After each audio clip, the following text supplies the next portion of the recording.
Obimu ku byenjagala okukulaakulana ekika okuddayo okusoma. Nsaba abaganda bange abali wano bazzukulu n'abalala n'oba amala diguli emyaka egiyise naye osome. Kabonero ekimu ku kiyambe omukolo guno okutambula obulungi balakola ki? Akonako mu kayige. Amaka agataasoma ogalaba.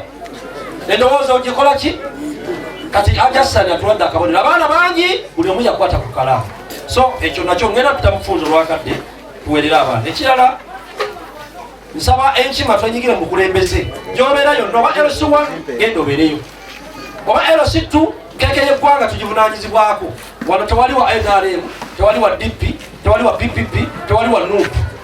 Gwe genda mu bibiina by'oyagala okole kasita otegera ekika kyo. Gy'ogenda osake tumanye nti omuntu waffe gy'ali.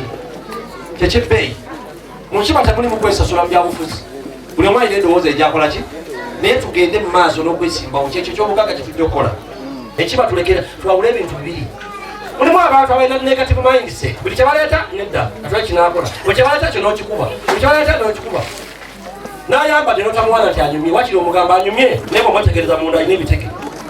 Ebitege ofa byaki? Bya Mukama yamuwa. Gwefa ku ggomesi gy'okola ki? Bwe tujja okukulaakulana. Tulekera omuntu katoole. Omuntu ntwobo tutadde kubwogera. Tutambe tusinziire wano. Alina obuzibu ne munne amusonyiwe. Ate naye yatonda akkirizibwa tujja kutambula. So